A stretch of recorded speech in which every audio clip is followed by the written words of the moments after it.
conferencia anterior fue el trabajo que hicimos para Colpatrimonio, con Colpatrimonio, sobre la recuperación de la memoria del ferrocarril de Cúcuta. El conjunto ferrocarril de Cúcuta, en unos días ya estará el libro en prensa.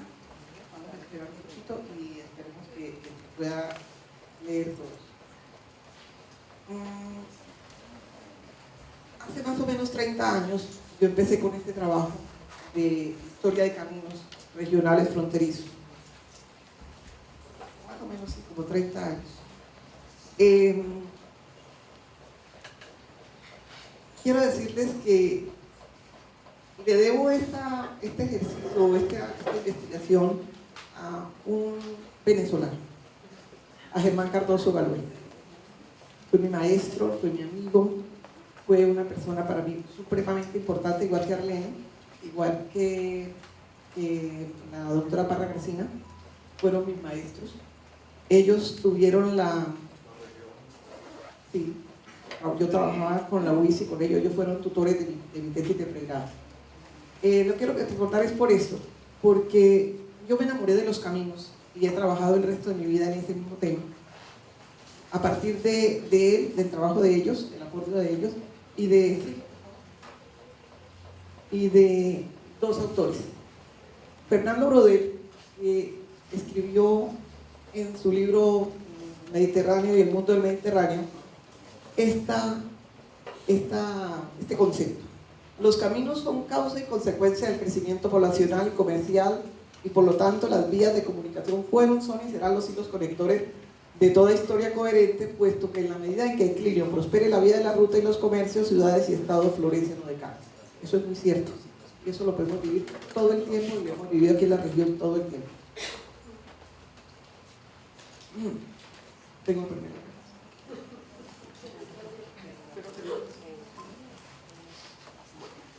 Voy a hablar un poquito del proceso de ocupación y apropiación del territorio correspondiente a esta región, a la que por el trabajo con Germán llamamos región zuliana. Y región zuliana por el río Zulia, no por el estado Zulia. Era el eje direccional fue el río Zulia, que fue la salida y entrada de todos los productos que viniendo de Europa, de Estados Unidos y del mundo nos llegaron a la zona de Cúcuta y de aquí al resto del país. Y de aquí, por el río Zulia, salió todo lo que pudimos exportar al resto del mundo. Las primeras fundaciones que efectuaron en los lugares, tengo los puntos aquí, las primeras fundaciones se efectuaron a la par que se iban efectuando la apertura de los caminos. Y aquí voy a pedirles, quería leerlo yo, el dato o el párrafo de Pedro Gómez Valderrama, otro escritor santandereano, maravilloso porque nos contaba cómo se veía el camino desde la percepción de la gente del campo, del pueblo. Dice, el camino real, esa concepción maravillosa del camino que dejaron impresa los españoles y que en todas partes se repite, los árboles, la posada, la senda que se estrecha en el llano y en las alturas se ensancha y se retuerce para seguir sabiamente las angustiosidades del terreno. Y todo ese conjunto es punto de reunión, de conversación, de separación, de encuentro, como la vida provinciana en el mercado, la iglesia, la casa, la hacienda. La tierra hace el camino y los hombres se parecen a la tierra. El libro es La otra raya del tigre. Muchos de ustedes lo habrán leído el libro o han visto la novela hace unos años por RCN. Es una percepción de cómo eran los caminos, cómo se abrieron y cómo se fueron construyendo los caminos en toda esta región andina, llena de dificultades para el tránsito. En primer lugar porque son tierras arenosas, gredosas, algunas húmedas, y era muy difícil abrir los caminos, en primer lugar, de una manera técnica. ¿Cómo se abrían los caminos? Siguiendo los caminos que abrieron las huestes, y los grupos indígenas, y sobre esos mismos caminos las huestes fueron abriendo los propios. En la recopilación de Indias,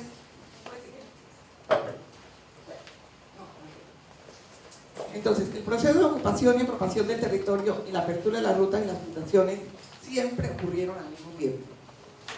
Las ordenanzas, todas se guiaron para la corona española, tenían muy claro y muy definido, y en la recopilación de leyes de Indias de Carlos III, las ordenanzas 11, 32 y 25, que después se las paso para que las lean porque es muy largo, decían qué, dónde y cómo fundar. ¿Cuáles eran los parámetros para poder construir un pueblo, para levantar una fundación? ¿Cuáles eran los criterios? Fueron absolutamente cumplidos. Las primeras fundaciones se construyeron o se crearon en donde encontraron la mayor concentración indígena. La mayor concentración, o sea, mano de obra. Los recursos agrícolas, comidita, pecuarios, mineros y suficiente agua. Buen clima y un lugar donde el sol diera en la mañana y se posara en la noche de una manera muy suave y no afectara los climas y los vientos. Esa es la norma, eso lo daba el rey. Los primeros caminos fueron abiertos por el tránsito prehispánico. Nosotros hoy frecuentemente la gente dice que nosotros pasamos de la mula al avión, al ferrocarril y luego al avión. Eso es cierto. Los caminos, las carreteras que conocemos hoy, casi todas están construidas sobre los caminos de la colonia. No son diferentes. Los trazados son los mismos. No hubo una modernidad o un trazado particularmente especial. Las huestes conquistadoras fundaron y abrieron nuevas rutas entre sus fundaciones y los poblados indígenas españolizados. ¿Qué quiere decir eso? Que en la medida en que llegaban a un punto donde habían grupos indígenas, empezaban y hacían su fundación. Aclaro, siglo XVI, XVII fundaciones, siglo XVIII erecciones parroquiales, por eso Cúcuta no fue una ciudad, no fue fundada, fue una erección parroquial. Se creó desde el punto de vista de la iglesia, y la iglesia como representante del Estado, no de otra manera. Y en el siglo XIX y XX ya es la municipalización, o sea, las poblaciones se crean por estatutos legales, por normas jurídicas, no tienen que ver con la iglesia, ni tienen que ver con las elecciones, las normas de la corona. Quiero antes de esto hablarles de una cosa. Después de la conquista a la colonia. Mire, quiero que miremos una cosa aquí. La necesidad de crear la red de caminos facilitaba la interconexión entre las nuevas fundaciones, los pueblos, las ciudades madres, los puertos y los puertos marítimos. Esto en nosotros fue una constante, fue permanente y ha sido permanente. Quiero que miren una cosa, entrar y sacar mercancías siempre fue desde Santa Marta, desde Santa Fe, desde Tunja y desde Maracaibo una necesidad. Quiero hacer una acotación aquí un poquito distinta. La conquista del lago Maracaibo. Esto es muy importante. Y esto fue clave para determinar todo lo que es. Nosotros vimos que desde Tunja, para nosotros aquí en Colombia, desde Tunja se fundaron las ciudades regionales, las principales ciudades, se recuperaron, se crearon los pueblos, los puertos, todo lo demás. Pero muy poca gente sabe que desde Venezuela, desde Maracaibo, tenían la misma corriente. O sea, en el siglo XVI, había dos grupos. De Coro, había uno que quería acercarse a Santa Fe, y el de Santa Fe, uno que quería acercarse a Maracaibo. Se encontraron en la mitad del camino hasta cierto punto. Alfínger llega a esta zona del valle y no prospera su trabajo en 1528. Pero Ursúa y los demás vienen de Pamplona y lo logran en 1549. ¿Sí? Parte de Tunja en el 49 y buscan la forma de recuperar o de apropiarse de los terrenos, de abrir los caminos y de encontrar una salida diferente a la de Honda por el río Magdalena. Las personas que viajan a Bogotá y que van de Bogotá a Honda se habrán dado cuenta las impresionantes precipicios que hay en la vía Honda. Imagínense eso, a lomo de mula o a lomo de inca, una señora con su hijo, con su bebé o un señor sentado en una silla en el lomo de indio, que era la tradición en el siglo XVI-XVII, llegando de Bogotá a Santa Fe, a Honda. La mayoría de las veces se iba por esos precipicios, no quedaba nada, se perdieron, o las recuas de mulas. En verano era posible, pero en invierno los muertos fueron muchísimos y las pérdidas económicas inmensas. Esa fue una de las razones por la que la gente de Tunja no vivía asustada y preocupada y no les importaba, no querían seguir con esta ruta. Además, ya tenían información en España de las posibilidades de recuperar o de retomar o de apropiarse de este territorio que nos acercaba al lago de Maracaibo como el lugar especial y natural para salir desde el interior del país. La versión de Maracaibo, ¿cuál era?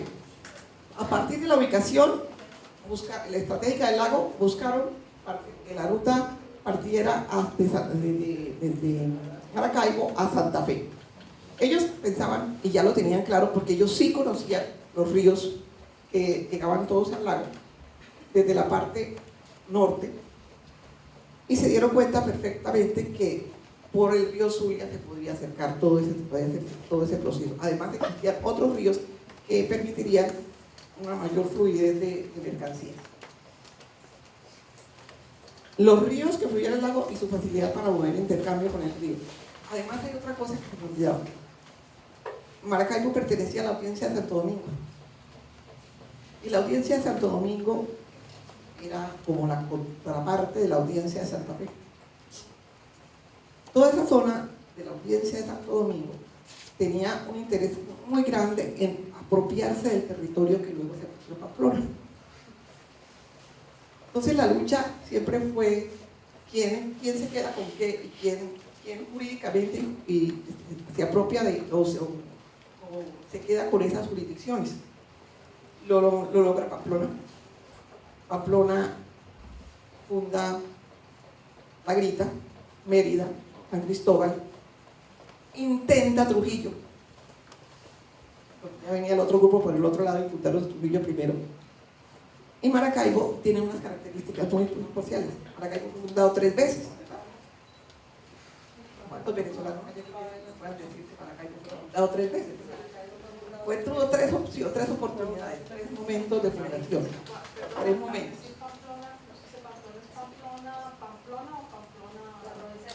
La provincia de Pamplona.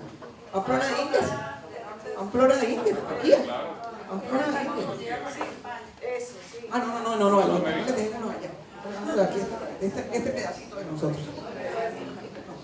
El pedacito de nosotros.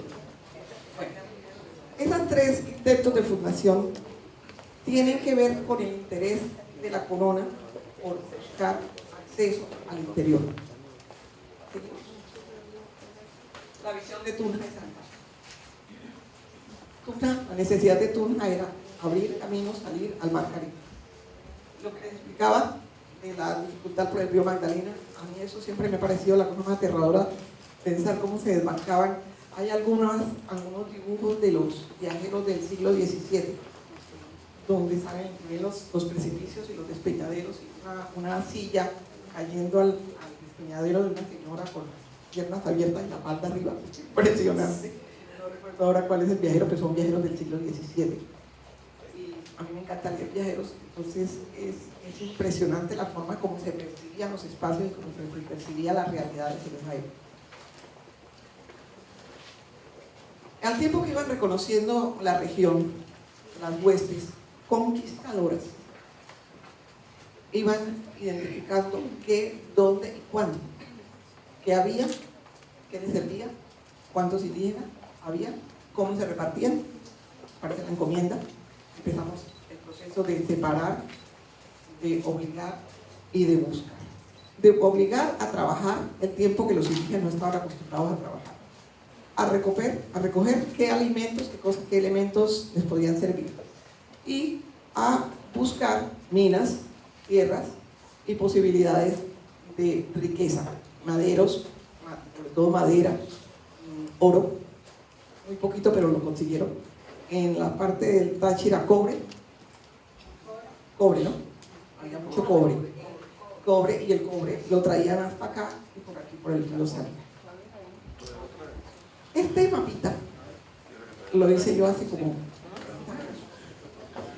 es una adaptación de otros y de un ejercicio que hicimos con Germán Cardoso precisamente para buscar los caminos que estábamos trabajando más adelante. El camino de Santa Fe a Maracay. Voy a hablarles aquí del tema concreto. La primera parte fue de Santa Fe a Pamplona y tenía 62 leguas de camino. Estamos hablando del siglo XVI.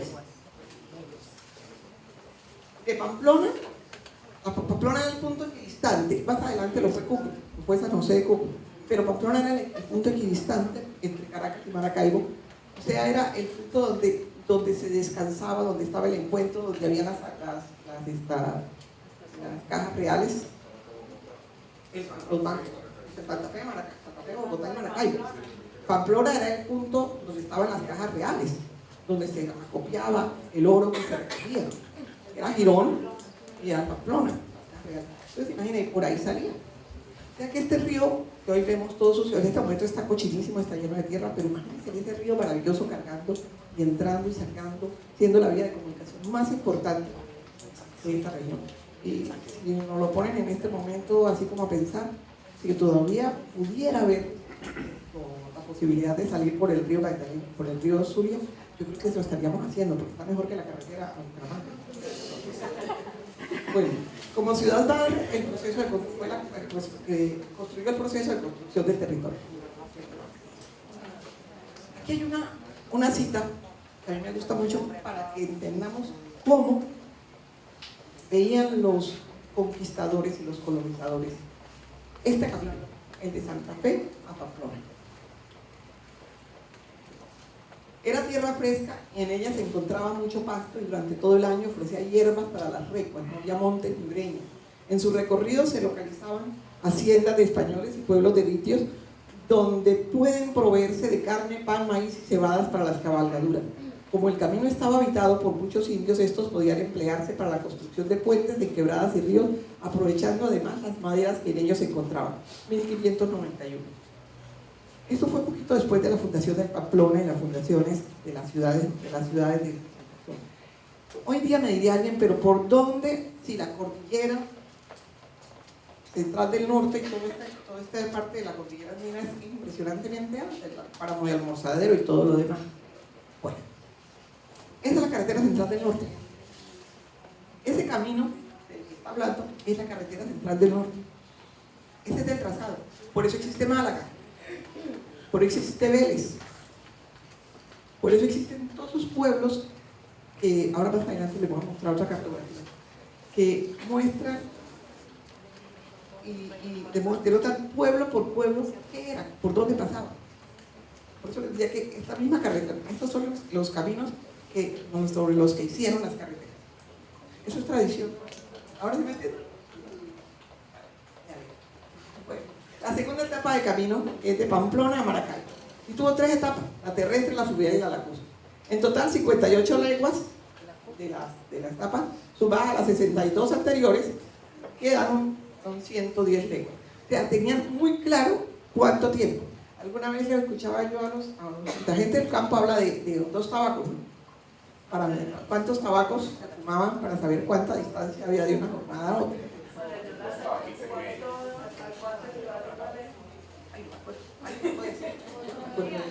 ¿Cuánto equivale una legua? Los viejitos saben. Las personas más mayores, yo estoy canosa, no estoy tan viejita. Las personas mayores saben. ¿Algunos se acuerdan? Y hay personas mayores. Y con todo el mundo sabe, yo no me acuerdo cuántas leguas. Pero sí es 5 kilómetros, una lengua. Una legua, 9 kilómetros. 9 kilómetros. Más de 10. Más de 10 kilómetros. Sí, 400 kilómetros. Bueno, este es de población, este es de poblamiento. Cómo se fueron poblando, cómo se fueron construyendo las ciudades, pero les van a hablar en otra ponencia del tema, entonces de eso no les voy a hablar. Seguimos. En el terrestre había dos caminos. Hubo dos caminos trazados. Miren, uno cuando habla de estos temas le dice a la gente, pero es que la gente de esa época era muy buena, la gente de esa época era, la gente del tiempo pasado fue mejor, la gente era mejor, era más sana, era más bonita, era más juiciosa, era más trabajadora. Ese es el mito. La realidad es otra. También había contrabando, también había asesinatos, también había todo lo que tenemos ahora y peor. Porque lo grave es que no nos enterábamos. No nos enterábamos. Bueno, eso lo digo porque ahora le pueden colocar. Entonces, el primer camino es de Pamplona al puerto de Astilleros o de San Buenaventura. Este camino, estoy tratando de salir de acá. Vámonos para el lago. Este camino tuvo dos posibilidades. Desde San José hasta el puerto de Los Cachos funcionó desde el siglo XVI. El segundo, desde San Faustino, que todavía no existía como ciudad, pero sí era un territorio que ya se identificaba como San Faustino, y se dirigió al puerto de San Buenaventura y funcionó desde el siglo XVII. El otro era que saliendo de Pamplona llegaba al Valle de Cúcuta, bordeando el Pamplonita por cerca de 15 leguas, y es el que tenemos para Los Cachos. En el primero tuvo 8 leguas, desde el Valle de Cúcuta al puerto de Zulia. ¿Dónde es el puerto de Zulia? ¿Alguien me puede decir? ¿Ah? El municipio del Zulia. ¿Dónde queda Zulia? El puerto del Zulia es el municipio del Zulia. Son tierras del municipio del Zulia. Hay que dar astilleros. Ya me hablan después, cuando pasan por allá pasando por astilleros. Alguien me dice, pero ¿por qué se llama astilleros? Porque allá vive astilleros. Hace unos días una persona me decía que a él le habían dicho que frente a la parte de la avenida Primera, frente al hospital, hasta ahí llegaba el río, eso es un mito también, que hasta ahí llegaba el río Pamplonita y había una astillero. No es cierto, eso es otro mito. Hay muchos mitos urbanos y muchos mitos. Bueno, yo lo llamo falacias históricas. Son falacias históricas porque es muy fácil decir cosas que se imaginan y que no fueron. Se llama mitos. ¿Cómo? Se llama mitos. ¿Mitos? Son mitos. Sí, son mitos. No falacias. Son inventos que a alguien se le ocurrió decirlo y lo repiten tanto que se les convierte en Se llama verdad. mitos, no falacias, es mito. No son ciertas, no ocurrieron, no era cierto. En primer lugar, ningún documento y además el río no se acercaba, llegaba ahí van a ver a la toma de agua, no el río. Mitos. Bueno, entonces, la distancia era de 8 leguas, desde el Valle de Cúcuta hasta el puerto de Zulia había 2 leguas, desde el puerto de Zulia hasta Los Cachos, 6 leguas. Ese camino existió existió desde 1580 como embarcadero. Imagínense un lugar donde la gente llegaba, se embarcaba, solamente tenía que llegar el momento de embarcarse, no podía estar mucho tiempo ahí porque no había dónde sentarse, dónde acomodarse, no había dónde guardar las mercancías, tenían que estar las bulas listas, las recuas listas para recoger y salir. Eso era muy fácil en tiempos de verano, pero en tiempos de invierno era aterrador y se perdían muchísimos productos. ¿Cómo se manejaba? Recuas de mulas y a partir del siglo XVII con carretas de mulas y bueyes. Obviamente la tecnología va avanzando, va mejorando, van haciendo ya caminos de piedra, ya logran arreglar mejor el tránsito y se consigue que salgan con mayor facilidad. Pero desde 1580 era un embarcadero donde no había ninguna posibilidad, no había bodegas, no había nada. Oficialmente lo establece la corona en 1759 y a partir de ahí ya construyen las bodegas, construyen los caminos, construyen los espacios, adecúan los espacios para que sea más fácil de tránsito. El puerto Zulia es del siglo XVI y las mercaderías entraron en canoas por el río Zulia hasta el puerto Zulia distante del Valle de Cúcuta. ¿Por qué hago dirá, bueno, es lo mismo? No. El puerto del Zulia quedaba más arribita de Astilleros. Mira, en la medida en que el río abundaba o se recogían sus aguas, se secaba, los puertos se iban moviendo de un lado a otro. Se iban moviendo porque era una necesidad, no había otra, no podían establecer un puerto definitivo. Esos puertos significaron un tiempo, luego cambiaban a otro, luego de el río pasaban al otro lado, el río cambiaba de curso con mucha facilidad, lo sigue haciendo. por lo menos ahorita yo creo que el tránsito, después de esta ondada, va a quedar completamente, se va a comer Camilandia, entonces ya no van a poder ir a comer cachama por el lado. Bueno, ¿cómo se hacía? ¿Qué se distribuía desde ahí? Desde ese punto que es bien arriba del Zulia, es mirar qué salía. Todo salía, uno mira la carretera de Salazar para acá. De Salazar a Cúcuta, ¿por dónde estaba? La carretera, bueno, la carretera de los pueblos de Occidente. De los pueblos de Occidente. Esa carretera es la misma por donde transitaban las recuas de mula desde Salazar y llegaban ahí al valle, al puerto a dar sus mercancías. También ahí llegaban a ese mismo punto las de Pamplona, las mercancías de Pamplona, las mercancías de San Cristóbal y lo que venía del reino, lo que venía de Tuna, o de más abajo de Pamplona, de Málaga, de toda esa zona del centro de Santander. Y el río, como le digo, el puerto fue moviéndose en la medida en que se acomodaban las circunstancias, hasta que el camino se creó, se diseñó y se construyó técnicamente en el siglo XVIII.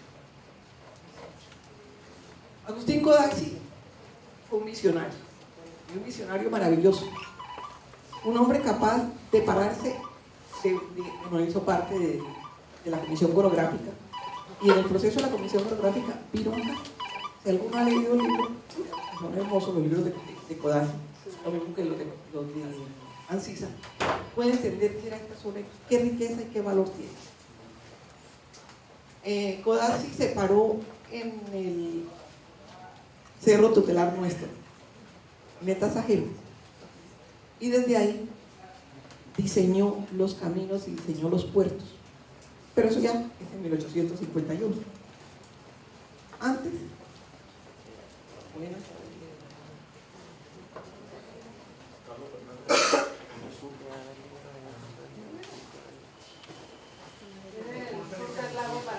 ¿sí? Vino por el Zulia. Sí, yo sé que se vino por el río Zulia. Se vino por el río Zulia. Bueno, Codazzi le hizo la primera visión y explicó cómo se veía el camino al río Zulia por los cachos. Decía que se ponía intransitable en invierno, que habían atascaderos, que era imposible, que las filtraciones. Mire, es el camino al puerto de los Cachos y los caminos al río Zulia, desde ahí. Y esto lo veía él en el 51. Ese mismo trazado, posteriormente, fue el trazado al puerto Villamizar, al camino de Herradura al puerto Villamizar. Luego la compañía del camino hizo el trazado sobre esa misma visión de Codazzi hasta el puerto de Villamizar. Y ese trazado lo hizo él, y se pensó, lo contó, y exactamente se cumplió. Más abajo de los páramos propiamente dichos, a ver, él miraba no solamente el espacio del Táchira, de aquí de Tasajero hasta el lago, que de Tasajero se ve el lago, sino miraba la posibilidad, el camino hasta Pamplona. Entonces, en cuanto al camino de Pamplona, hablaba de los lagos, del páramo. La tierra arcillosa, la tierra gredosa, la tierra de piedrita. Era terrible, el camino de Pamplona acá sigue siendo una lucha, la carretera. Entonces, imagínenla como camino de herradura. Impresionante, eso era una locura. Es más, cuando construyeron el ferrocarril, hicieron el tratado del ferrocarril del sur, volvieron a hablar exactamente de lo mismo. Las quejas de la empresa fueron las mismas. El trazado se hizo por la parte más difícil, pero eso es otro cuento. Este es el mapita del que les hablaba. Esto fue un documento bellísimo que me regaló Germán Cardoso Galué. Y lo trabajamos. Era un documento de un informe del cónsul de Maracaibo, el señor Khan, el cónsul de Estados Unidos en Maracaibo, y él mandaba el informe diciéndole al gobierno de al gobierno americano por dónde debía apoyar la construcción de caminos de carretera aquí en Colombia, para esta región. Todos sabemos que en Maracaibo estaban las casas comerciales principales y todo este reguero de casas comerciales que había aquí en la frontera tenían su casa matriz en Maracaibo. ¿No? ¿Sí o no? Bueno, con Germán hicimos con el documento cuenta cosas hermosísimas, nos dice cómo era Colombia, es un informe maravilloso, nos da todas las datas, toda la información, estoy hablando de 1808. Este camino de Santa Fe a Maracaibo por Cúcuta duraba 51 días.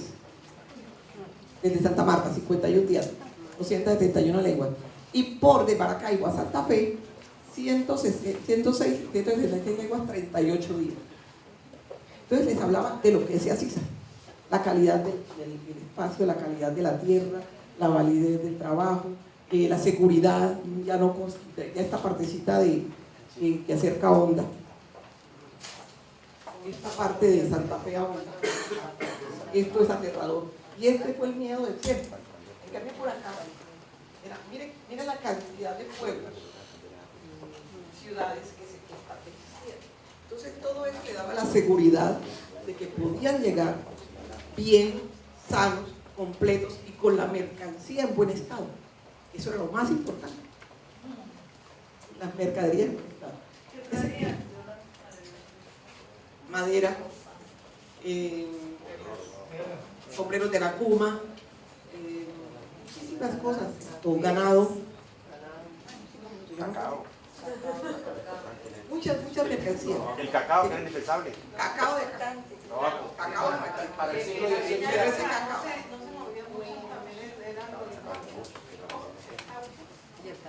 No, caucho no. El caucho se maneja en el sur del país. Nosotros no teníamos cacao. De aquí salía añil, cacao. Estamos hablando del sur del país, de la parte de abajo. Salían los moqueros de la Cuma y la madera. Ganados, pero cueros. Pero de nuestro territorio, lo más importante es el cacao. Algodón, maíz. Todo eso es sobre todo cacao. Ya me le van a hablar de eso más adelante. Doctora, a partir del siglo XVIII ya ese vía terrestre es cuando se activa la vía fluvial para ese tipo de mercancías. Claro. ¿Verdad? Claro, sí, la que más apoyaron fueron estas, claro. Es que en el siglo XVIII salió todo por acá. Por acá. Y entró todo por acá. Táchira, Maracaibo. Sí, todo entraba y salía por acá. Sí, todavía tenemos problemas para salir la cosa. Estamos en esa época. A ver. Bueno, en la comparación de los caminos, esto es lo que les contaba. 8 días. Esto ya les conté. Las distancias. Mire, el informe decía que la distancia entre Santo Domingo y Maracaibo era de 8 días. En Santo Domingo, República Dominicana.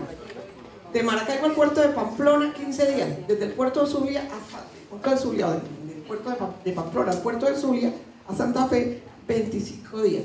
38 días. No era nada. No era nada. Si vamos a mirar por el otro lado, con todas sus carencias, esto era una belleza. La importancia del puerto de Los Cachos. Las bodegas, esto ya les expliqué también. ¿Sí? El puerto de Los Cachos tuvo la mayor importancia porque fue el primero oficialmente instituido, el primero que tuvo bodegas, el primero que tuvo los servicios, el primero que fue un conflicto. Y el conflicto fue grave. Fue tan grave que para la ciudad para Cúcuta, en 1863, se convirtió en un problema casi de orden público. Porque el ayuntamiento le dio por entregarle a unas personas la administración. Y muy amablemente, los señores que tenían una casa comercial cerraron la posibilidad de que las otras casas comerciales utilizaran el puerto. Entonces, imagínale el problema. Todo en las barcazas, en los bongos, la mercancía, no los dejaban bajar, no les permitían acercarse a las bodegas. Eso creó un conflicto donde participó, lo solucionó el presidente del Estado Soberano de Santander. Fue la única forma. Y sancionaron al ayuntamiento. Eso fue un escándalo de marca mayor, pero eso es otro cuento también. Bueno, de San Faustino a San Buenaventura. Este tiene una historia muy graciosa, porque San Faustino era la punta como de entrada, pertenecía a la audiencia, y queda aquí nomás, y era como una pullita que entraba del gobierno de Venezuela, entraba de la gobernación de Venezuela en territorio santandereano, neogranadino. Entonces, siempre se imagina cómo sería el contrapunteo. Fue grande, además fue la primera gobernación.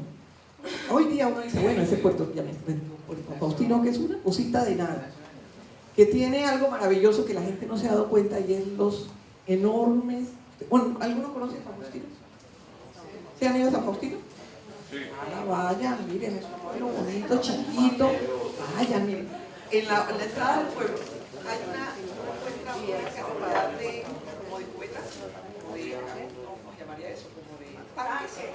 Los tanques donde echaban la madera de añila a hacer el proceso de pudrición, extraer el polvito y encortarlo. Esa era la gran riqueza de esa región. Azul índigo, la pintura índica, el índigo que conocemos hoy. Esta zona fue la más rica en índigo. Produjeron, que todavía están los tanques, no dice, pero la gente ya los tiene, mucha gente ya que vive allá ya ni sabe, no tiene ni idea para qué hagan eso, pero eso está en la orilla de la carretera, eso es largo, es una cantidad enorme de tanques, son, que le digo yo, como 1 kilómetro de tanques, más o menos, son muchísimos, porque ahí echaban la madera. Pero hay una cosa, la iglesia, la corona, preocupada por la enorme cantidad de contrabando que salía por este lado. No es nuevo, es de esa época de contrabando, y mucho, porque la gente pensaba, bueno, le pago a la corona un quinto real, o me quedo yo con el quinto real. Todavía hacemos lo mismo, ¿verdad? Entonces, ese prohibió que saliera por el río Zulia, desde Los Cachos, y empezara a salir por el puerto de San Faustino. Un alcalde de Salazar lo encontraron con mercancía de contrabando, contrabandeando. Tampoco. Al alcalde de Salazar lo encarcelaron, quitaron todo, fue un escándalo también, muy bueno. Esos escándalos del siglo XVIII eran espectaculares. Yo cada vez que me pongo a leer documentos y encuentro las cosas, me vuelvo a la risa de no, yo pudiera contar esto. Pero bueno, entonces era la forma de Maracaibo de consolidar el poder. La corona le dio la oportunidad de volver a San Faustino un puerto fuerte, una gobernación fuerte. Quitan la salida de ese lado del lago, por el lado de San Faustino, lo hace por Los Cachos, entonces empiezan a mandar la mercancía del puerto de San Faustino a San Buenaventura, que queda más arriba del puerto de Los Cachos. Ese camino fue muy importante, pero era muy peligroso. No habían podido controlar los grupos indígenas, todavía en muchos sentidos arborícolas que había en esta región. Los controlaban, volvían en Limoncito. Habían logrado hacer un resguardo, pero los indios evadidos se fueron y se perdieron una epidemia de sarampión y se volaron. Entonces vuelve el pueblo a quedar desocupado. Recuerden que esta zona en esa época tenía una enorme cantidad de pantanos, eran pantanos, y obviamente lo que más había eran zancudos, mosquitos, enfermedades. Y el caso, en esa época, San Cayetano se desaparece precisamente por eso, por las enfermedades. Pero es otro de los puertos grandes. Bueno, como que me acabó el tiempo y no les pude contar otras cosas. En otra ocasión les cuento. Gracias.